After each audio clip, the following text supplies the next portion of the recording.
Abdominal migraine and cyclic vomiting syndrome are sometimes used interchangeably, but they have some similarities and differences.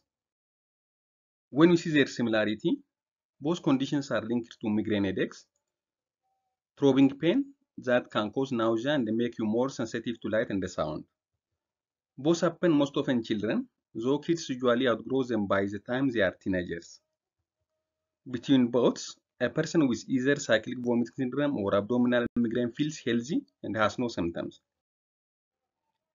Regarding the difference, abdominal migraines are bouts of stomach discomfort or stomach pain that can last up to 3 days, and the patient can have nausea or vomiting. But sometimes the patient may have only abdominal pain. Vomiting may not be there. But in the case of cyclic vomiting syndrome, vomiting is always there. It refers to waves of intense nausea and vomiting and other stomach problems for no obvious reason. So in the abdominal migraine, abdominal pain is must, and in cyclic vomiting syndrome, vomiting is must. But the two conditions are most of the time used interchangeably. In both cases, stereotypical patterns and symptoms afflict the patient and are typically of acute onset, intense, lasting for at least an hour, being either periumbilical or generalized and usually debilitating during a bout. Episodes can include anorexia, nausea, emesis, headaches, photophobia, and pallor. Episodes are separated by weeks to months, with bouts occurring over at least 6 months period.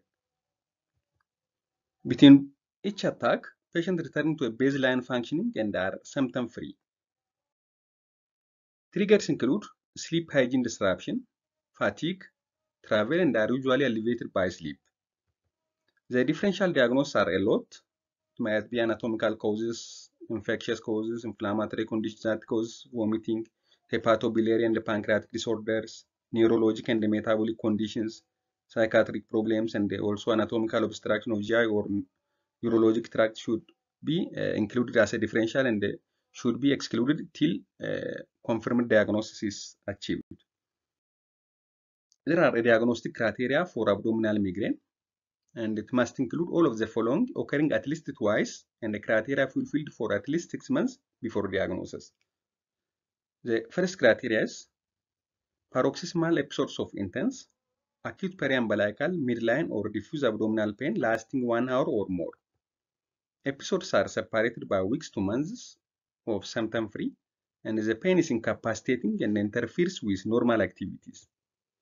Stereotypical pattern and the symptoms in the individual patient is there, and the pain is associated with 2 or more of the following: anorexia, nausea, vomiting, headache, photophobia, or pallor. 2 of those symptoms must be present. After appropriate evaluation, the symptoms cannot be fully explained by another medical condition. So first of all, we should have to exclude other medical conditions. So diagnosis of abdominal migraine is a diagnosis of exclusion. Treatment. Preventing exposure to known triggers once identified is important in prevention of relapse or recurrent attack. And the prophylaxis by propranolol or amitriptyline might be effective in both cyclic vomiting syndrome and abdominal migraine. This is given if it is severe and debilitating that interferes with life activities. Oral physotephen is an effective prophylactic agent. Anti-migraine therapies such as triptans might be effective in aborting bouts. This is all about what I have. Thank you. The disorder may evolve into migraine in adulthood